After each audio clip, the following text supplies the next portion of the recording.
Freedom ಟಿವಿಗೆ ಸ್ವಾಗತ. ನಾನು ರೋಹನ್ ಹಿರೇಮಠ್. ತಿರುಪತಿ ಇತಿಹಾಸದಲ್ಲಿ ಅತಿ ದೊಡ್ಡ ಲೂಟಿ, ಕೋಟಿ ಕೋಟಿ ಹಣವನ್ನ ರಿಯಲ್ ಎಸ್ಟೇಟ್ನಲ್ಲಿ ಹೂಡಿಕೆಯನ್ನ ಮಾಡಿದ ಅನ್ನೋ ಆರೋಪ.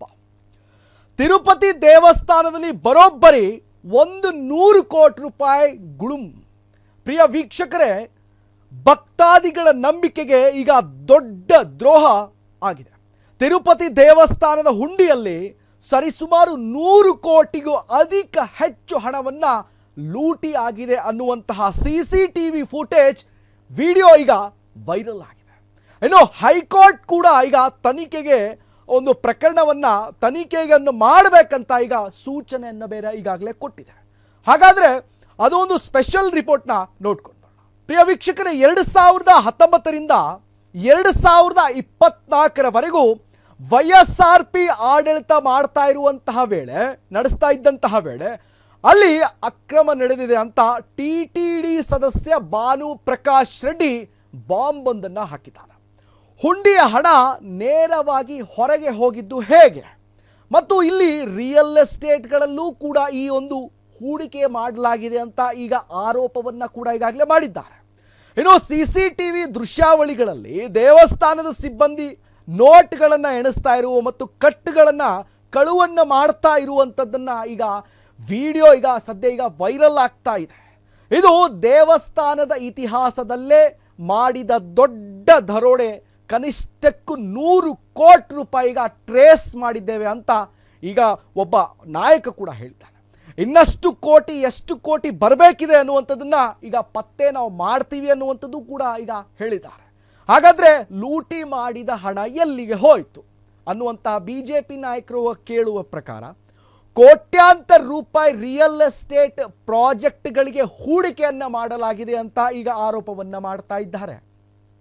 ಇನ್ನು ಶಾಕಿಂಗ್ ವಿಷಯ ಏನಂತಂದ್ರೆ, ಈ ಹಣ ಜಗನ್ ಮೋಹನ್ ರೆಡ್ಡಿ ತಾಡೇಪಲ್ಲಿ ಪ್ಯಾಲೇಸ್ಗೆ ತಲುಪಿದೆಯಾ ಅನ್ನುವಂತಹ ಗಂಭೀರ ಆರೋಪ ರಾಜಕೀಯ ಮೈದಾನದಲ್ಲಿ ಹೊತ್ತಿಕೊಂಡಿದೆ. ಹಾಗಾದ್ರೆ TDP ನಾಯಕ ನಾರಾ ಲೋಕೇಶ್ CCTV ದೃಶ್ಯಾವಳಿಗಳನ್ನು ಈಗ ಒಂದು ಟ್ವಿಟ್ಟರ್ ಖಾತೆಗಳಲ್ಲಿ ಅದರ ಬಗ್ಗೆ ಸಂಪೂರ್ಣವಾಗಿ ವಿಡಿಯೋವನ್ನು ಹಂಚಿಕೊಂಡಿದ್ದಾರೆ. ಬಿಜೆಪಿ ಕಾರ್ಯಕರ್ತರು ಇದು ಭಕ್ತರಿಗೆ ಮಾಡಿದಂತಹ ದ್ರೋಹ ಅಂತ ಈಗ ಆಕ್ರೋಶವನ್ನು ಹೊರಗೆ ಹಾಕಿದ್ದಾರೆ.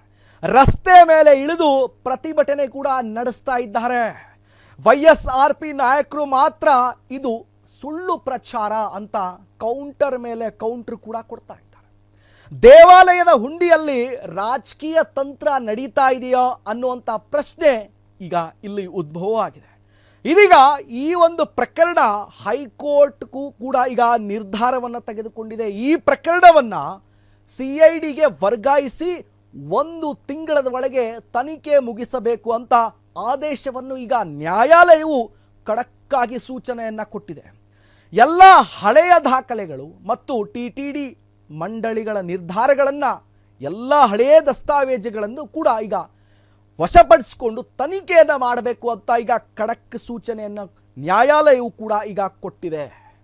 ಹಾಗಾದ್ರೆ ಈಗ ಹಾಕೋದು ದೇವರಿಗಾಗಿ, ಯಾರ ಜೇಬಿಗೆ ಹೋಯಿತು ಅಂತ ಆ ಪರಮಾತ್ಮನೇ ಬಲ್ಲ ಅಂತ ಒಂದು ಕಡೆ ಏನು ಭಕ್ತಾದಿಗಳು ಈಗ ಆಕ್ರೋಶವನ್ನು ಹೊರ ಹಾಕ್ತಾ ಇದ್ರೆ, ಇನ್ನೊಂದು ಕಡೆ ಅಸಹ್ಯದ ಕಳ್ಳತನ ಥೂ ಅಂತ ಇನ್ನೊಂದು ಕಡೆ ಭಕ್ತಾದಿಗಳು ಉಗಿತಾ ಇದ್ದಾರೆ. ಖಂಡಿತ ಭಕ್ತರ ಕಾಣಿಕೆ ಸುರಕ್ಷಿತವಾಗಿರಬೇಕು. ಇರಲಿಲ್ಲ ಅಂತಂತಂದ್ರೆ ಜನರಿಗೆ ನಂಬಿಕೆ ಕುಸಿತ ಹೋಗ್ಬಿಡುತ್ತೆ. ಹಾಗಾದ್ರೆ ಇಲ್ಲಿ ಕಾನೂನಿನ ಒಂದು ಪ್ರಕಾರ ಇವರಿಗೆ ಹಾಗಾದ್ರೆ ಯಾವ ಶಿಕ್ಷೆ ಆಗ್ತದೆ, ಒಂದು ವೇಳೆ ಈ ಪ್ರಕರಣದಲ್ಲಿ ಸಾಬೀತಾದ್ರೆ ಯಾವ ಶಿಕ್ಷೆ ಅಂತ ಒಂದು ಇವರಿಗೆ ಶಿಕ್ಷೆ ಆಗ್ತದೆ ಅಂತ ನೋಡೋದಾದ್ರೆ, ವೀಕ್ಷಕರೇ, ಈಗ ಏನು ಈ ಒಂದು ಹಣವನ್ನು ಕದ್ದಿರ್ತಕ್ಕಂಥ, ಹಣವನ್ನು ದುರುಪಯೋಗ ಪಡಿಸ್ಕೊಂಡಿರ್ತಕ್ಕಂಥದ್ದು ಏನಿದ್ದಾರೆ, ಭಕ್ತರ ನಂಬಿಕೆಗೆ ಕೊಟ್ಟ ಕಾಣಿಕೆಗಳನ್ನು ಯಾರಾದರೂ ವೈಯಕ್ತಿಕ ಲಾಭಕ್ಕೆ ಬಳಸ್ಕೊಂಡ್ರೆ ಅದು ಭಾರತೀಯ ದಂಡ ಸಂಹಿತೆಯ ಹೊಸ ಕಾನೂನಿನ ಪ್ರಕಾರ ಕ್ರಿಮಿನಲ್ ಬ್ರೀಚ್ ಆಫ್ ಟ್ರಸ್ಟ್ ಅಡಿ ಬರುತ್ತದೆ. ಕನಿಷ್ಠ ನನಗೆ ತಿಳಿದ ಪ್ರಕಾರ 7 ವರ್ಷ ದಂಡವಾಗಬಹುದು.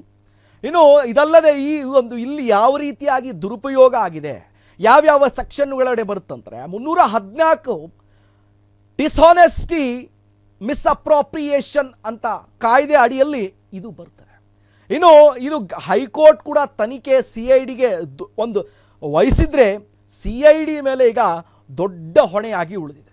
ಇನ್ನು ರಾಜಕೀಯ ಜಟಾಪಟಿ, ಭಕ್ತರ ಭಾವನೆಗೆ ಆಕ್ರೋಶ ಮತ್ತು ಕಾನೂನಿನ ಸವಾಲುಗಳು, ಈ ಎಲ್ಲದರ ಮಧ್ಯೆ ಭವಿಷ್ಯದ ಪ್ರಮುಖ ಪ್ರಶ್ನೆ ಏನಂತಂದ್ರೆ, ದೇವಾಲಯದ ಹುಂಡಿಯ ಮೇಲೆ ಜನರಿಗೆ ನಂಬಿಕೆ ಮರಳಿ ಬರುತ್ತಾ ಅನ್ನುವಂಥ ಪ್ರಶ್ನೆ ಈಗ ಉಳಿದಿದೆ. ತಿರುಪತಿ ಹುಂಡಿಯಲ್ಲಿ 100 ಕೋಟಿ ರೂಪಾಯಿ ಗೋಲ್ಮಾಲ್ ಕೇವಲದ ಹಣದ ವಿಚಾರವಲ್ಲ, ಇದು ಭಕ್ತಾದಿಗಳ ಭಕ್ತಿಯ ಪ್ರಶ್ನೆ. ಇನ್ನು CID ತನಿಖೆಯಿಂದ ಎಷ್ಟು ಸತ್ಯ ಹೊರಬರುತ್ತದೆ ಎಂಬುದು ಈಗ ಗಂಭೀರದ ಪ್ರಶ್ನೆಯಾಗಿ ಉಳಿದಿದೆ. ಇನ್ನಷ್ಟು ಅಪ್ಡೇಟ್ಸ್ಗಾಗಿ ನೋಡ್ತಾ ಇರಿ ಫ್ರೀಡಮ್ ಟಿವಿ, ಇದು ಜನಸಾಮಾನ್ಯರ ಶಕ್ತಿ.